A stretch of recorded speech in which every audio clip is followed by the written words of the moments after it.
हम इतिहास विषय के अंतर्गत पढ़ रहे थे प्राग ऐतिहासिक काल। आगे चलिए शुरू करते हैं इसी के अपनी इतिहास की श्रृंखला के आगे का ही क्रम।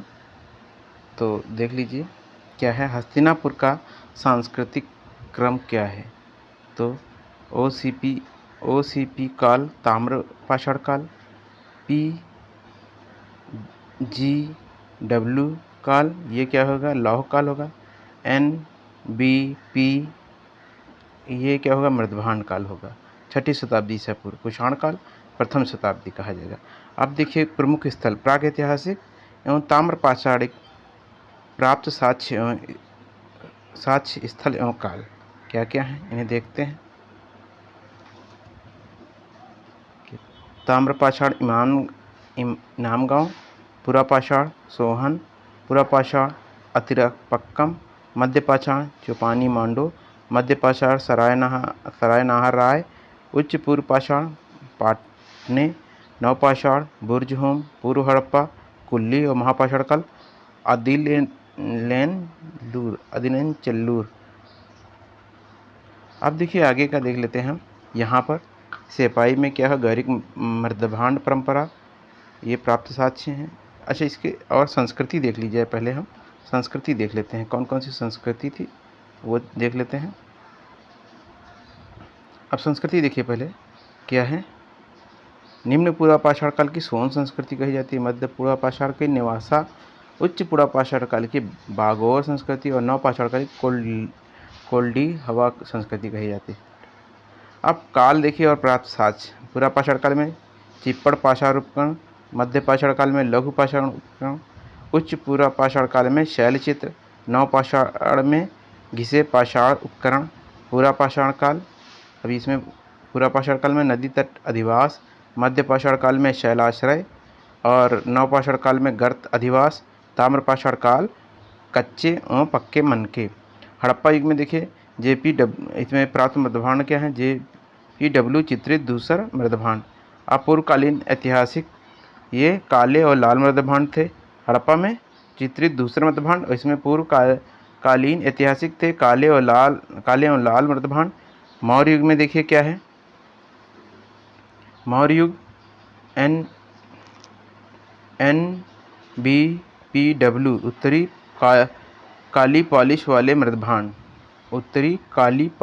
मृदभांड, मौर्य युग के हैं। गुप्त काल में क्या है, RPW लाल पॉलिश वाले मृदभांड। आगे देखते हैं हम।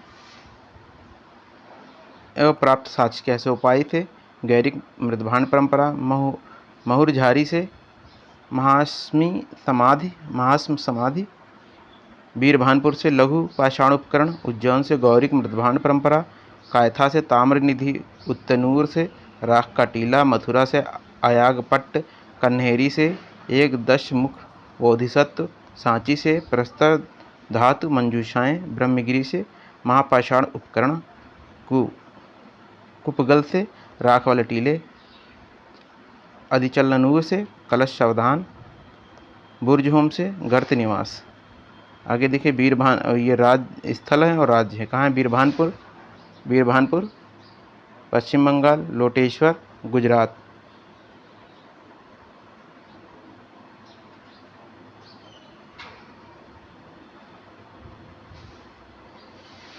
पैसरा कहाँ है, बिहार में है। सरायनगर कहाँ है, प्रतापगढ़ में है।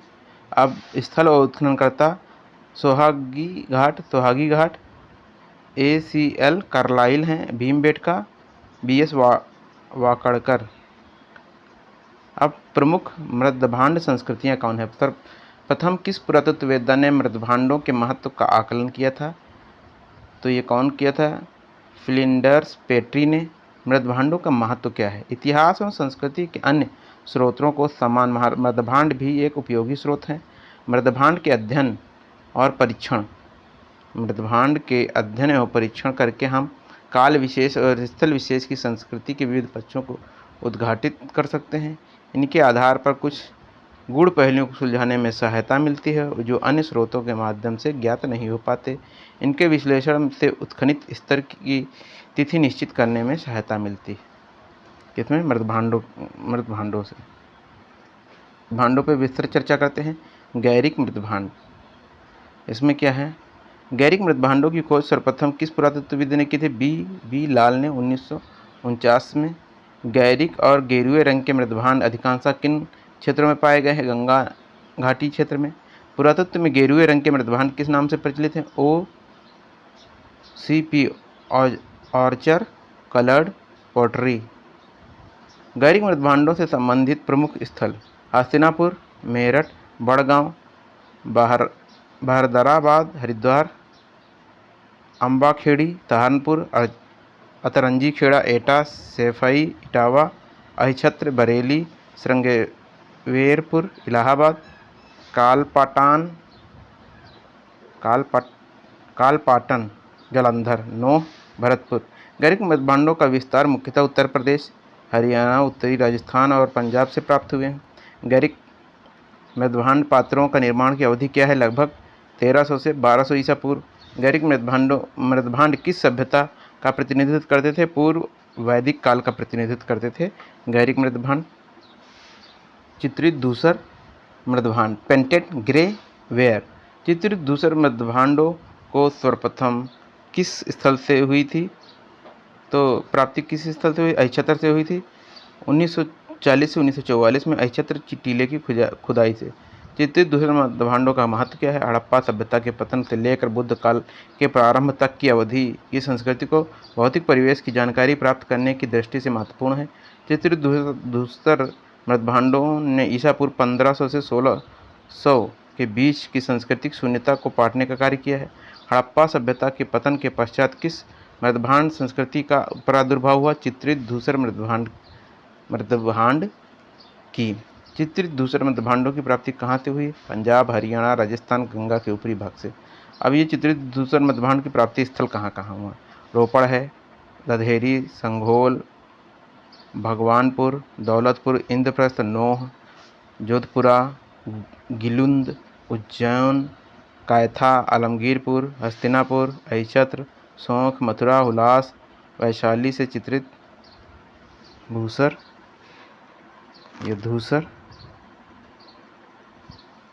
मृत भांड प्राप्त हुए। अब देखिए आगे भांड, black and red ware. Krishna Lohit मृत भांड की विशेषता क्या है? ऐसे मृत भांडों के भीतरी और बाहर की बारी या रिम के चारों ओर भाग काला तथा बाहरी भाग ईंटों के रंग का लाल मिलता है। आकार और प्रकार और अलंकरण की चित्रण की दृष्टि से ये मृत भांड अन्य मृत भांडों से भिन्नता रखते हैं। इन मृत भांडों की निर्माण विधि का इजिप्शियन तकनीकी कहा जाता है। ये मृत भांड चूने और रेत युक्त मिट्टी से बने हैं, कभी कभी कचली मिट्टी से भी तैयार किए जाते थे। कृष्ण लोहित मृत भांड किस काल से संबंधित है? उत्तर हड़प्पा संस्कृति से संबंधित है। सौराष्ट्र क्षेत्र के किन स्थलों से कृष्ण लोहित मृत भांड प्राप्त हुए हैं? रंगपुर और लोथल से सौराष्ट्र क्षेत्र के कृष्ण लोहित मृत भांड प्राप्त हुए हैं। पंजाब, हरियाणा में कृष्ण लोहित मृत भांड किसके साथ प्राप्त हुए हैं? चित्रित धूसर मृत भांड के साथ में। नोह और अतरंजी खेड़ा से कृष्ण लोहित मृत भांड किस तरह से प्राप्त हुए? गैरिक मृत भांड के ऊपरी और चित्रित धूसर मृत भांड के निचली सतह से। दक्षिण भारत, बिहार, उत्तर भारत के वृहत पाषाणिक पुरास्थल की समाधियों से किस प्रकार के मृत भांड पाए गए हैं? काले लाल मृत भांड पाए गए हैं। काले और लाल प्रकार के मृत भांडों का प्रयोग किस अवधि में किया जाता था? ताम्र पाषाणिक संस्कृति के समय में किया जाता था इनका प्रयोग। तो उत्तर कृष्ण मार्जित मृत भांड, नॉर्थन ब्लैक पॉलिश्ड वेयर या NBP। उत्तर कृष्ण मार्जित तथा अथवा काली पॉलिश के पात्र की अवधि क्या थी? 6ठी शताब्दी ईसा पूर्व अथवा बौद्ध काल। उत्तर कृष्ण मार्जित अथवा काली पॉलिश पात्र से किसकी सूचना मिलती है? द्वितीय नगरीकरण के प्रारंभ होने की सूचना मिलती है। उत्तर कृष्ण मार्जित मृत भांड को किन अन्य नाम से जाना जाता है? NBP मृत भांड के नाम से। उत्तर कृष्ण मार्जित मृत भांड सर्वाधिक स्थल किस क्षेत्र में पाया जाता है? मध्य गंगा क्षेत्र में पाया जाता है। उत्तर कृष्ण मार्जित मृत भांड प्राप्ति स्थल क्या है? यह प्राप्ति स्थल है कौशाम्बी, पटना, बेग्राम अफगानिस्तान, तक्षशिला है। फिर चारसद्दा है, उदग्राम नेपाल के तराई के तिलौरा कोट आदि स्थलों में मिलते हैं। उत्तर कृष्ण मार्जित मर्दभान भारत में किस क्षेत्र में पाए गए? गुजरात में पाए गए, महाराष्ट्र में, पश्चिम बंगाल, उड़ीसा और आंध्र प्रदेश से पाए गए।